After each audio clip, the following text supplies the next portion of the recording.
আসসালামু আলাইকুম রহমতুল্লাহি ওবরাকাতুহ। সুপ্রিয় শ্রোতা বন্ধুগণ, তাৎক্ষণিক অনুবাদ প্রকল্পের সরাসরি সম্প্রচার কেন্দ্র থেকে রমাদান বিষয়ক দৈনন্দিন প্রোগ্রামে আপনাদেরকে স্বাগত জানাচ্ছে হারামাইন শরীফাইনের ভাষা ও অনুবাদ বিভাগ। সম্প্রচারের শেষ পর্যন্ত আপনারা আমাদের সাথেই থাকবেন এ প্রত্যাশা ব্যক্ত করে আজকের পর্ব শুরু করছি। প্রিয় শ্রোতা বন্ধুগণ, এই অনুষ্ঠানে আজ আমরা রমাদানে ইবাদত এবং কিয়ামুল লাইলের উদ্দেশ্যে রাত্রি জাগরণ বিষয়ে নির্বাচিত কয়েকটি হাদিস নিয়ে আলোচনা পেশ করব ইনশাআল্লাহ তাআলা।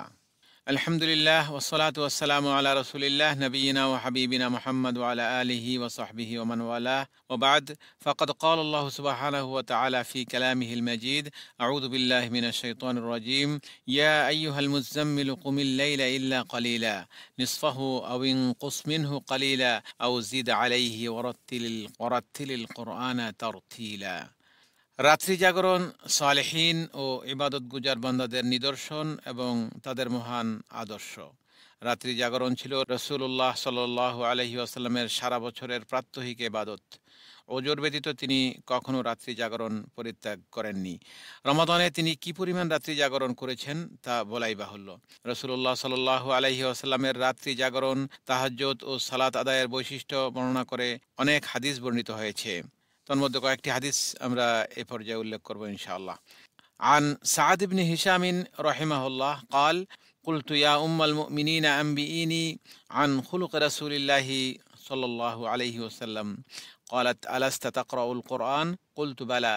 قالت فإن خلق نبي الله صلى الله عليه وسلم كان القرآن.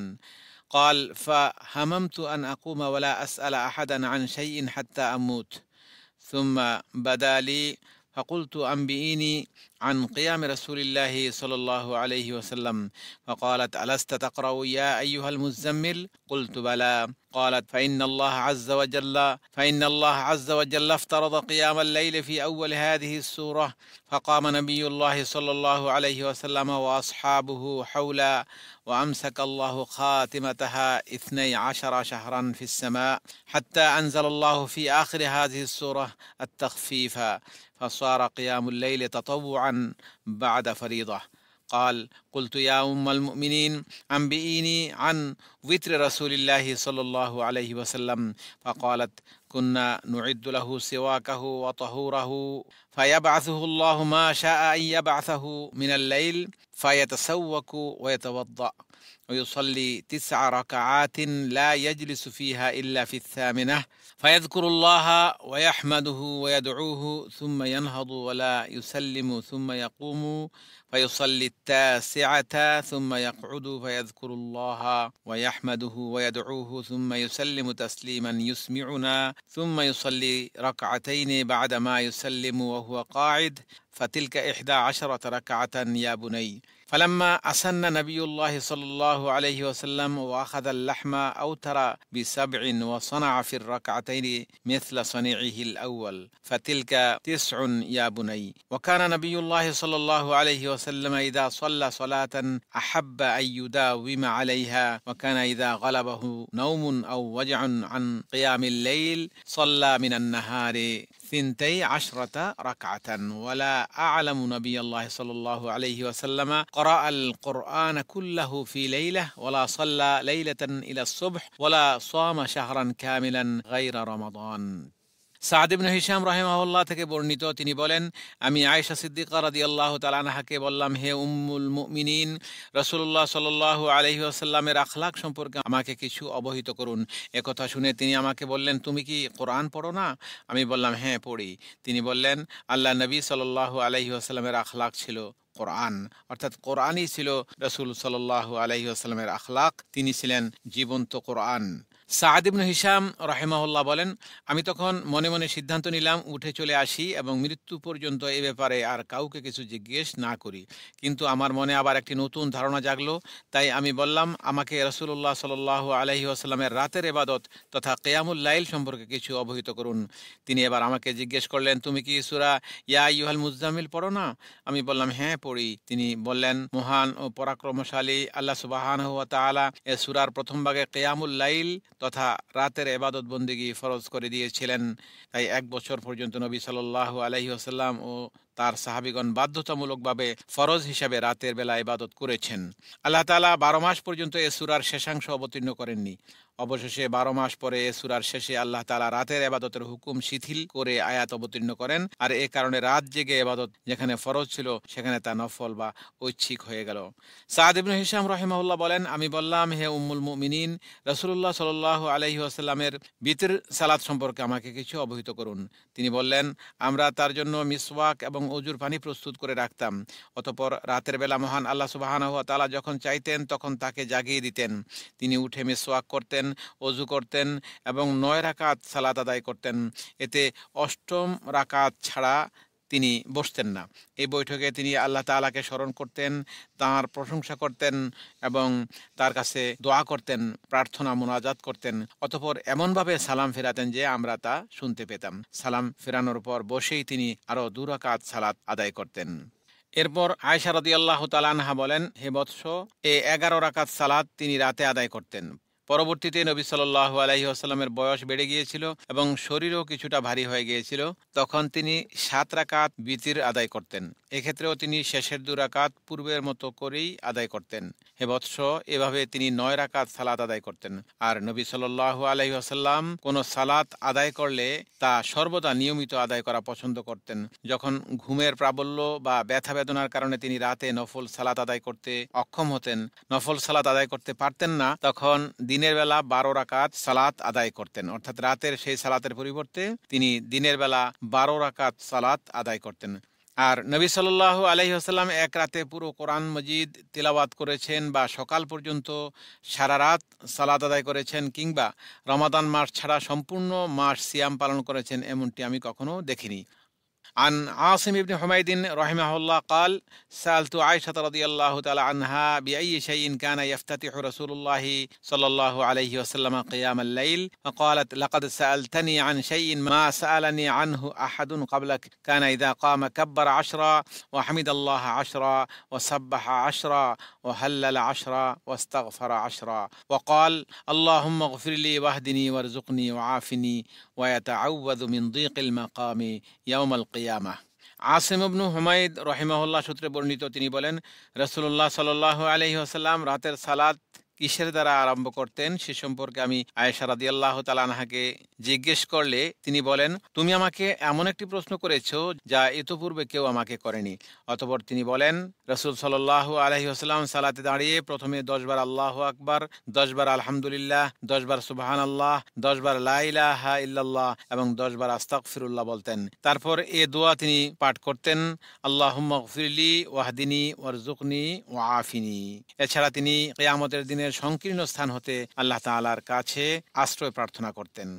عن عبد الله بن قيس رحمه الله قال: قالت عائشة رضي الله تعالى عنها: لا تدع قيام الليل فإن رسول الله صلى الله عليه وسلم كان لا يدعه وكان إذا مرض أو كسل صلى قاعدا। আব্দুল্লাহ ইবনু আবু কাইস রাহিমাহুল্লাহ সূত্রে বর্ণিত, তিনি বলেন, আয়েশা রাদিয়াল্লাহু তাআলা আনহা বলেছেন, তুমি রাতের কিয়াম ছেড়ে দেবে না, কারণ রাসূলুল্লাহ সাল্লাল্লাহু আলাইহি ওয়াসাল্লাম কখনো একে পরিত্যাগ করতেন না। অসুস্থ হলে কিংবা অলসতা বা ক্লান্তি বোধ করলে নবী সাল্লাল্লাহু আলাইহি ওয়াসাল্লাম বসে সালাত আদায় করতেন, তবুও এ সালাত তিনি কখনো ত্যাগ করতেন না। عن أبي أمامة رضي الله تعالى عنه عن رسول الله صلى الله عليه وسلم أنه قال: عليكم بقيام الليل فإنه دأب الصالحين قبلكم وهو قربة إلى ربكم ومغفرة للسيئات ومنهاة للإثم। আবু উমামা রাদিয়াল্লাহু তাআলা আনহু থেকে বর্ণিত, রাসূলুল্লাহ সাল্লাল্লাহু আলাইহি ওয়াসাল্লাম বলেছেন, তোমাদের রাতের সালাত অর্থাৎ তাহাজ্জুদ প্রতিষ্ঠা করা উচিত, কেননা এ হলো তোমাদের পূর্ববর্তী নেককার লোকদের রীতিনীতি, এ হলো তোমাদের রবের নৈকট্য লাভের উপায় এবং মন্দ কাজসমূহের কাফফারা ও পাপসমূহের জন্য প্রতিরোধক।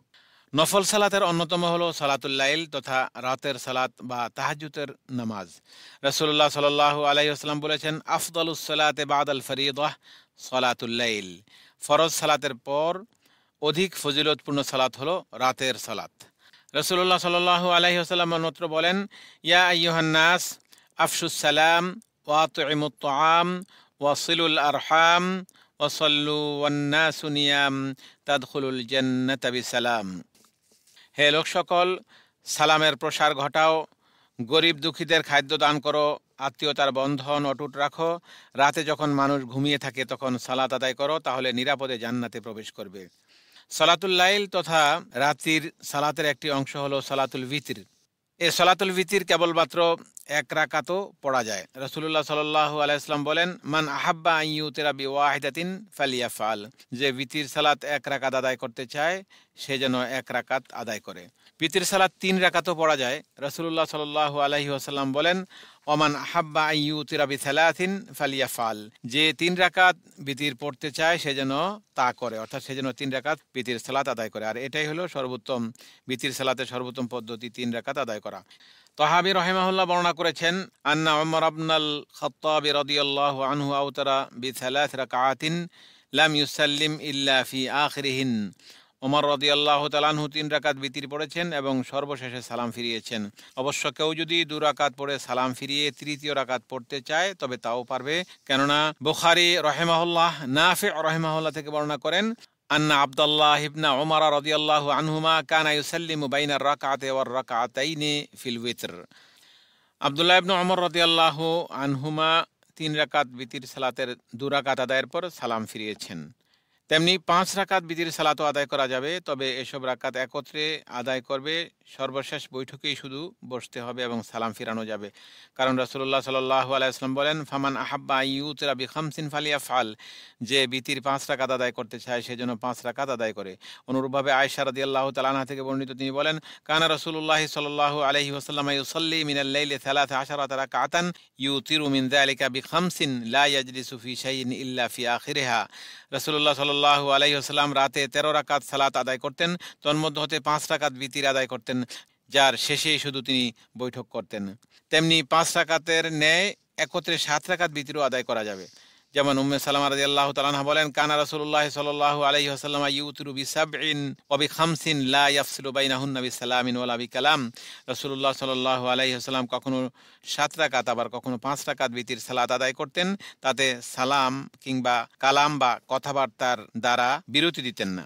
তেমনি 9 রাকাত ভিতরেও একত্রে আদায় করা যাবে, তন্মধ্যে 8ম রাকাতে বসবে, সেখানে তাশাহুদ ও দোয়া পড়বে, কিন্তু সালাম না ফিরিয়েই 9ম রাকাতের জন্য দাঁড়াবে, তারপর 9ম রাকাত পড়ার পর বসে তাশাহুদ ও দোয়া করে সালাম ফিরাবে। যেমন আয়েশা রাদিয়াল্লাহু আনহার হাদিসে রয়েছে, ওয়া কানা ইউসাল্লি 9 রাকাতিন লা ইয়াজলিসু ফিহা ইল্লা ফিস সামিনাহ ফায়াযকুরুল্লাহ ওয়া ইয়াহমাদুহু ওয়া ইয়াদউহু সুম্মা ইয়ানহাদু ওয়া লা ইউসাল্লিম সুম্মা ইয়াকুমু ফায়ুসাল্লি আত-তাসিআ সুম্মা ইয়াকউদু ফায়াযকুরুল্লাহ ওয়া ইয়াহমাদুহু ওয়া ইয়াদউহু সুম্মা ইউসাল্লিমু তাসলিমান ইউসমিউনা।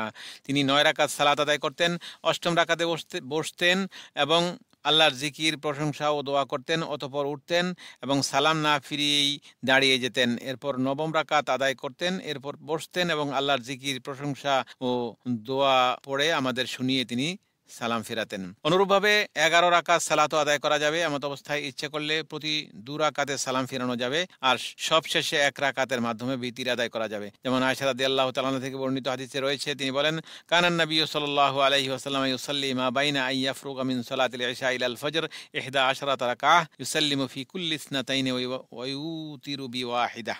রাসূলুল্লাহ সাল্লাল্লাহু আলাইহি ওয়াসাল্লাম ইশা ও ফজরের সালাতের মধ্যবর্তী সময়ে 11 রাকাত সালাত আদায় করতেন, যার প্রতি 2 রাকাতে সালাম ফিরাতেন। তিনি সর্বশেষে 1 রাকাতের মাধ্যমে ভিতর সালাত আদায় করতেন।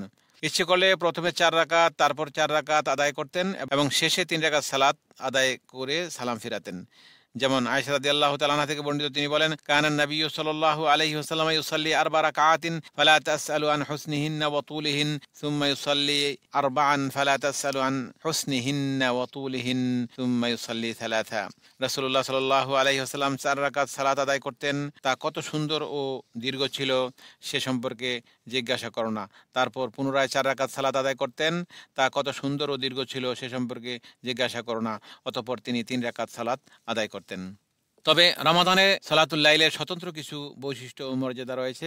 রাসূলুল্লাহ সাল্লাল্লাহু আলাইহি ওয়াসাল্লাম বলেছেন, মান কামা রমাদানা ঈমানান ওয়া ইহতিসাবান গুফিরা লাহু মা তাকাদ্দামা মিন যামবিহি, যে ব্যক্তি রমাদানে ঈমানের সঙ্গে ও সওয়াবের আশায় রাত জেগে সালাত আদায় করবে, তার পূর্বের সকল সগীরা গুনাহ মাফ করে দেয়া হবে।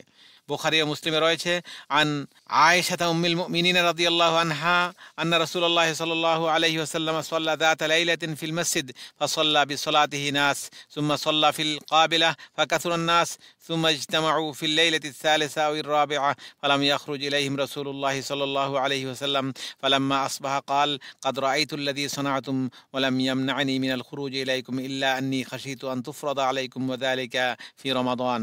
উম্মুল মুমিনিন আয়েশা সিদ্দিকা রাদিয়াল্লাহু তাআলা আনহা থেকে বর্ণিত, রাসূলুল্লাহ সাল্লাল্লাহু আলাইহি ওয়াসাল্লাম কোনো এক রাতে মসজিদে সালাত আদায় করলেন, লোকজনও তার সঙ্গে সালাত আদায় করলো। পরবর্তী রাতেও তিনি সালাত আদায় করলেন, তাতে লোকজন আরও বৃদ্ধি পেল। তৃতীয় কিংবা চতুর্থ রাতে অনেক লোকের সমাগম হলো, কিন্তু সে রাতে রাসূলুল্লাহ সাল্লাল্লাহু আলাইহি ওয়াসাল্লাম নফল সালাত আদায়ের জন্য আরও উপস্থিত হলেন না। সকালে তিনি বললেন, তোমরা যা করেছো তা আমি দেখেছি, তোমাদের উপরে সালাত ফরজ হয়ে যাওয়ার আশঙ্কায় আমি উপস্থিত হইনি। বর্ণনাকারী বলেন, ঘটনাটি রমজান মাসে ঘটেছিল। সম্মানিত শ্রোতামণ্ডলী, রমাদান বিষয়ক অনুষ্ঠানের আজকের পর্বের শেষ পর্যায়ে চলে এসেছি। আগামীকাল একই সময়ে আবারও দেখা হবে ইনশাআল্লাহ। মহান রব্বুল আলামিন সকলকে সুস্থ ও সুন্দর রাখুন এবং নেক আমলসমূহ কবুল করুন, আমিন।